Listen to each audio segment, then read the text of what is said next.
Good evening students, मैं Jayant Shakya Chanakya coaching अकादमी के math की क्लास में आपका पुनः स्वागत करता हूं। और कैसे हैं आप लोग? आशा करता हूं आप लोग सभी अच्छे होंगे। हम बात कर रहे थे क्लास 9 की मैथ, जिसका चैप्टर चल रहा था संख्या पद्धति। संख्या पद्धति की आज भाग 5 की प्रश्नावली 1.3 की बात करते हैं। इसके कुछ क्वेश्चन हम लगवा चुके थे, उसको आपके डिस्क्रिप्शन में लिंक मिल जाएगी। ठीक है, आज हम बात करते हैं प्रश्न संख्या 13 की। ठीक है, प्रश्न संख्या 13 क्या कह रहा है? 1 और 2 के बीच एक अपरिमेय संख्या बताइए। केवल एक अपरिमेय संख्या। अपरिमेय संख्या होती क्या है?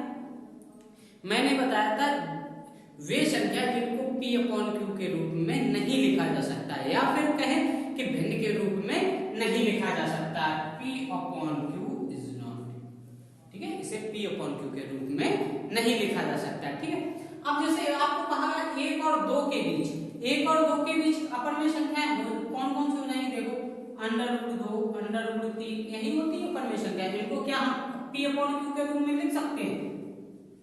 नहीं लिख सकते हैं। लिख सकते हैं? नहीं लिख सकते हैं। अब आप कहोगे √2, √3 कैसे लिख दिया आपने? देखो, √2 का मान क्या होता है? 1.4142, यही होता है आपका। √3 1.7321, यही होता है। ठीक है, यही आपके मान हो गए। अब देखो 1 और 2 के बीच 1.4 कुछ है, 1.7321 है। ये डॉट डॉट डॉट, ये लगभग में मान होते हैं। क्या होते हैं? लगभग में मान होते हैं। तो ये देखो, ये 1 और 2 के, ये 1 से बड़ा हो गया और 2 से छोटा हो गया, तो इनके बीच की संख्या हो गई। और हमसे पूछ क्या रहा है? 1 पूछ रहा है। तो एक हमारी संख्या क्या हो जाएगी? √2, या फिर लिख सकते हैं 1.4142। इतनी बात आप सभी बच्चों को क्लियर हुई? ठीक है, इसी तरीके से देखते हैं प्रश्न संख्या 14। कौन सा देखते हैं? प्रश्न संख्या 14 क्या कह रहा है कि 1/3 और 1/2 के बीच की 3 परिमेय संख्याएं लिखनी। अब क्या लिखनी है? परिमेय संख्याएं, यानी जिन्हें P/Q के रूप में लिख सकता है। अब परिमेय संख्या निकालने के लिए तरीका क्या होता है? हमारे पास एक फार्मूला होता है, सूत्र होता है। क्या होता है? A-B/2, ये हमारा फार्मूला होता है। ठीक है, इससे हम कोई भी परिमेय संख्या निकालनी हो, 1 निकालनी हो, 2 निकालनी हो, 4 निकालनी हो, 10 निकालनी हो, जितनी भी संख्या निकाल सकते हो इसी से ही निकाल सकते हैं। ठीक है, देखिए कैसे निकालेंगे। तो A को हम मानेंगे 1/3 और B को मानेंगे 1/2। ठीक है, देखो अब क्या करेंगे? A-B/2 लगा दो, तो क्या हो जाएगा? देखो, 1/3 1/2/2। ठीक, ये क्या हो जाएगा? इसका लासा ऊपर का लासा देंगे, 3 दूनी 6 हो गया, 2 एकम 2, 3 एकम 3/2। ठीक है, क्या हो जाएगा? देखो 3 और 2 5, 5/6/2। अब ये देखो, इसमें क्या होता है? भिन्नों में गुणा करने का, ये इसमें और ये ऊपर पहुंच जाता है। ठीक है, तो ये क्या हो जाएगा कि 5 × 1/6/2, यानी 5/12। ये हमारी पहली संख्या निकल आई। ठीक है, अब दूसरी निकालेंगे तो हमें पहली संख्या जो ये है AI ही माननी पड़ेगी, और दूसरी को अब कौन सी संख्या मानेंगे? ये मानेंगे, क्योंकि हमें किसके इसके बीच की निकालनी है। अगर हम इसे मान लेंगे दूसरी संख्या, तो क्या करेंगे? फिर हम घूम फिर के वहीं पे आ जाएंगे। तो हमें पहली संख्या इसको निकालनी है और दूसरी संख्या ये। अब इसके आगे वाली निकालनी है, तो क्या करेंगे? फिर लगा देंगे। तो 1 + B/2 बार लगाएंगे, फिर क्या हो जाएगा? 1/3 5/12/2। ठीक है, अब देखो क्या हो जाएगा? इसका लासा देखो कितना हो जाएगा? 3 चौको 12 में भाग पूरा पूरा चला जाता है, तो कितना हो जाएगा? 12। ठीक, 12 हो गया। अब 3 का इसमें भाग देंगे, कितनी बार जाएगा? 3 चौको 12, 4 बार गया। 4 का गुणा करेंगे ऊपर में, 4 एकम 4। अब धन आ गया, धन लगा दिया। 12 का भाग 12 में देंगे तो कितनी बार जाएगा? 12 एकम 12, एक बार गया तो कितनी? 5 एकम 5, और नीचे जो हमारा है। ठीक है, कितना हो जाएगा? 5 और 4 9/12/2। अब इसका गुणा कहां हो जाएगा? 12 हो जाएगा। तो ये क्या हो जाएगा? 9 कितना हो जाएगा? 12 × 2। ठीक, 3 से काट दो। देखो किसी से कट रहा है? 3 से। 3 × 9, 3 चौको 12, तो कितना हो गया? 3/4 दूनी 8। आ गई, एक और संख्या आ गई। ठीक है, अब हमसे पूछ कितना है, 3 संख्याएं। 3 संख्या हमारे पास पहली और दूसरी निकल आई। अब अगली निकालेंगे तो क्या करेंगे, इन दोनों को ऐड करेंगे।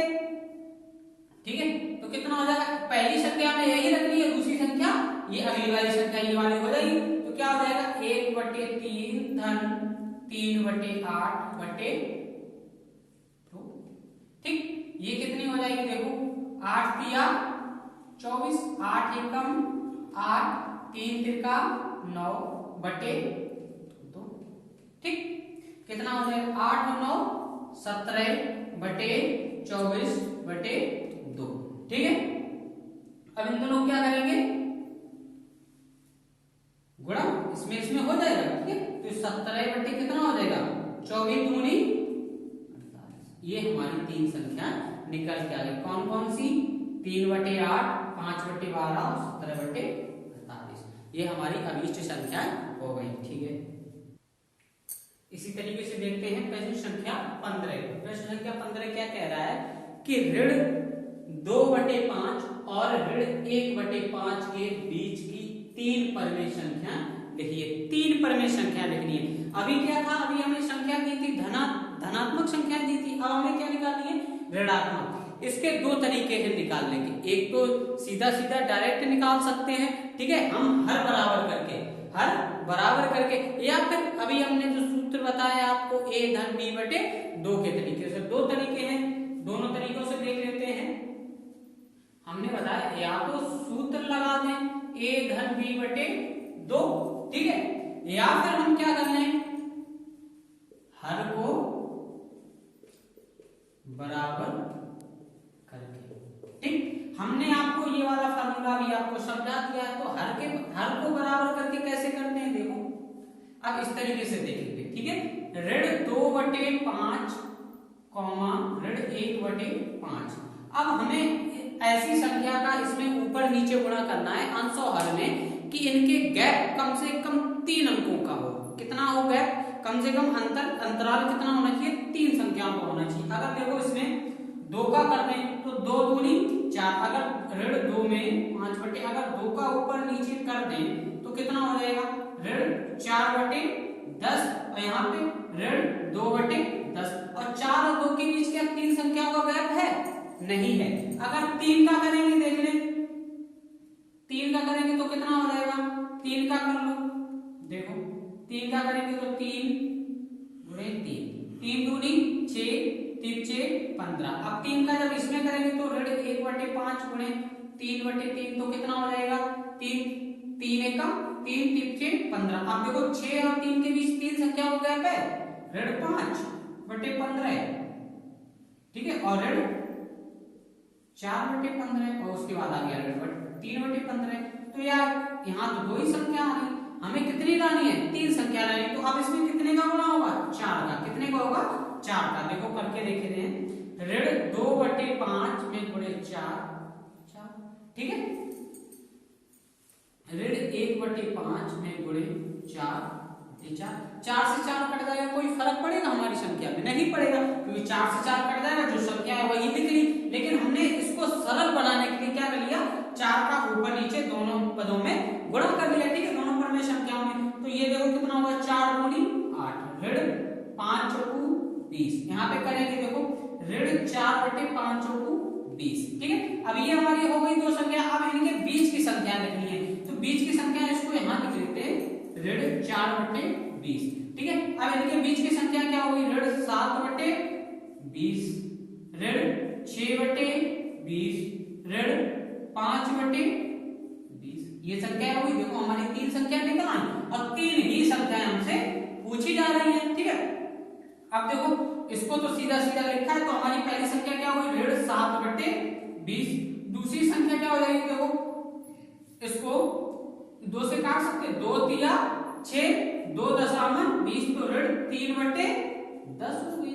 इसको क्या लिखा जा सकता है, 5 एकम 5, 5 चौकू 20, तो ऋण 1/4। तो ये हमारी 3 संख्याएं हो गई। ये बात सभी बच्चों को समझ में आई, ठीक है। ठीक है, इसी तरीके से क्वेश्चन संख्या 7 पर देखते हैं। ठीक है, 17 पे। ठीक है, क्या कह रहा है, अंडर रूट 2 एक परिमेय संख्या नहीं है। क्या कह रहा है कि अंडर रूट 2 एक परिमेय संख्या नहीं है। क्यों नहीं है आपको मैं बता चुका हूं कि ये p/q के रूप में नहीं लिख सकते हैं। ठीक है, तो सिद्ध कीजिए 2 धन अंडर रूट 2 एक परिमेय संख्या नहीं है। तो हमें सिद्ध क्या करना है, 2 अंडर रूट 2 धन अंडर रूट 2। ठीक है, हल देखते हैं क्या है कि हमारी क्या दी है, 2 अंडर रूट 2। ठीक है, इसको हम मान लेते हैं अंडर रूट 2 धन p/q, जहां p/q, ठीक है, क्या है, p/q कैसी एक सहअभाज्य संख्या है, मैंने मान लिया है जो संख्या है। ठीक, ये हमने क्या कर दिया, इसको मान लिया है, p/q एक सहअभाज्य संख्या है। ठीक, फिर क्या करेंगे, माना कि क्या मानेंगे कि 2 धन अंडर रूट 2 एक परिमेय संख्या है। थोड़ी देर के लिए हमने क्या कर लिया, इसको मान लिया है कि एक परिमेय संख्या है। अब इसको लिखेंगे, देखो इसको 2, इसको मैंने क्या माना है, ठीक है, धन p/q क्या हो जाएगा, इक्वल टू, इसको ऐसा लिख लेते हैं under root 2 equal to p/q। ठीक है, इसको मैंने ये लिख लिया है यहाँ पे। ठीक है, लिख लिया। अब यहाँ पे देखो अंडर रूट 2 बराबर क्या हो जाएगा, ये धन का हो जाएगा, ऋण में हो जाएगा, p/q ऋण 2। ये क्या है, मैंने इसको पक्षांतर कर लिया और मैंने आपको बताया जब पक्षांतर करते तो एक संख्या जब दूसरी संख्या दूसरी तरफ जाती है तो क्या होते हैं, चिन्ह बदल जाते हैं। क्या होते हैं, चिन्ह बदल जाते हैं। अब ये देखो हमारी कैसी है, एक अपरिमेय संख्या है,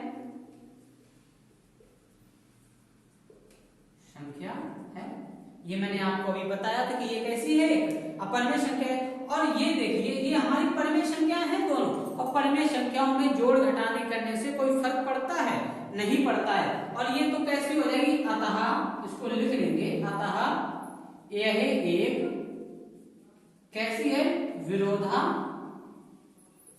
है। कैसी है, विरोधाभास है। ये इसको हम विरोध इस पे कर सकते हैं कि ये इसके बराबर हमने माना था। ठीक है, तो यहां पे क्या हो जाएगा, इसीलिए p/q क्या मान लेंगे, p/q का मान एक अपरिमेय संख्या है। क्या मान लेंगे, अपरिमेय संख्या है। यही हमें सिद्ध करना था। इतनी बात सभी को समझ में आई। ठीक है, इसी तरीके से देखते हैं प्रश्न संख्या 18 पे। प्रश्न संख्या 18 क्या कह रहा है, सिद्ध कीजिए 3 अंडर रूट 3 एक परिमेय संख्या नहीं है। अब हमें इसे सिद्ध करना है। किसको सिद्ध करना है, 3 अंडर रूट 3 एक परिमेय संख्या नहीं है। तो इसको क्या पहले लिखेंगे, हल क्या करेंगे, हम हल करेंगे। देखो क्या करेंगे, इसको लिख लेंगे कि माना कि, थोड़ी देर के लिए हम मान लेते हैं, माना कि 3 अंडर रूट 3 एक परिमेय संख्या है। ठीक, इसको मैंने थोड़ी देर के लिए मान लिया है कि यह एक परिमेय संख्या है। अब देखिए क्या करेंगे, इसको 3 अंडर रूट 3 को p/q के रूप में लिख सकते हैं, क्योंकि मैंने मान लिया भाई, क्या मान लिया कि परिमेय संख्या है। परिमेय संख्या किसके बराबर होती है, p/q के रूप में जिसे लिख सकते हैं। तो अभी हमने ये इसको मान लिया है। अब क्या करेंगे, दोनों पक्षों का वर्ग करने पर, दोनों पक्षों का वर्ग करने पर, ठीक, अब वर्ग करेंगे तो क्या हो जाएगा, 3 अंडर रूट 3 घात 2 बटे की घात 2, ठीक, होल स्क्वायर जिसे बोला जाता है। ठीक है, अब करेंगे तो ये क्या हो जाएगा, देखो इसे 3 अंडर रूट 3 गुणे 3 अंडर रूट 3 लिखा जा सकता है। इसको p² बटे q², ऐसा लिखा, p की घात 2 q बटे q की घात 2। अब इसको 3 और 3 देखो कितना हो जाएगा, 3 3 का 9। और जब किसी अंडर रूट में दो संख्याओं का आपस में गुणा होता है तो वो संख्या क्या हो जाएगी, अंडर रूट हट जाता है। ये आपको पहले पता होना चाहिए कि 3 अंडर रूट 3, तो इसको ऐसा लिखा जा सकता है अंडर रूट 3 की घात 2, और स्क्वायर से क्या होता है, रूट कट जाता है। तो यहाँ पे क्या बचेगा, 3, और 3 का गुणा जब 9 में करेंगे तो कितना हो जाएगा, 3m 27। अच्छा, इसको एक बार ऐसा लिख सकते हैं p² बटे q गुणे, ठीक, मैंने इसको तोड़ के लिख लिया 2 बार में। अब और एक क्यूब क्या लाएंगे, इस साइड लाएंगे, तो ये भाग में इधर आएगा, गुणा में हो जाएगा, तो क्या हो जाएगा पी स्क्वायर बटे क्यू। ये बात इतनी सभी बच्चों को क्लियर हुई, ठीक है। अब देखो इसको 27 क्यू बराबर P upon Q, P square upon Q लिख लिया है, ठीक है। अब ये हमारी संख्या क्या है, देखो एक लाइन आपके लिए लिखते हैं, यहाँ पे क्या लिखते हैं, अतः पूर्णांक, ये हमारी कैसी है, पूर्णांक है, ठीक है। पूर्णांक और परिमेय संख्या है, और परिमेय संख्या